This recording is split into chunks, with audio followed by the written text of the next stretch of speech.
اسلام آباد کے عوام کے نام پیغام ہے، آپ نے سب نے کل 6 جولائی کرنول اسلام آباد جلسے میں آنا ہے۔ پی ٹی کی عوام، کے پی کے کی عوام، پنجاب کی عوام، ڈرنا نہیں ہے۔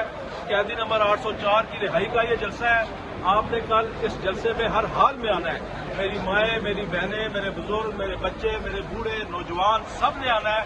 یہ مہنگائی کے خلاف جلسہ ہے، غریب کی خاطر یہ جلسہ ہے، اور غریبوں کا لیڈر جو جیل میں بیٹھا ہوا ہے عمران خان، یہ اس کی رہائی کا جلسہ ہے۔ آپ نے کل ثابت کرنا ہے کہ آپ اس فاشسٹ حکومت سے نہیں ڈرتے ہیں، ان زمینی خداؤں سے نہیں ڈرتے ہیں، ان کے فسطائی ہتھ کنڈوں سے نہیں ڈرتے ہیں۔ آپ عمران خان کے ساتھ کھڑے ہیں۔ عامر مغل صاحب، آپ تو کل این او سی لینے گئی تھے، آپ پولیس نے حملہ کر دیا۔ ڈی سی اسلام آباد نے مجھے پکڑوایا جی اپنے دفتر کے اندر سے، جھوٹی ایف آئی آر ہے۔ ایس ایچ او اور کمپلیننٹ ضمیر الحسن اے ایس آئی دونوں وہاں پہ موجود تھے۔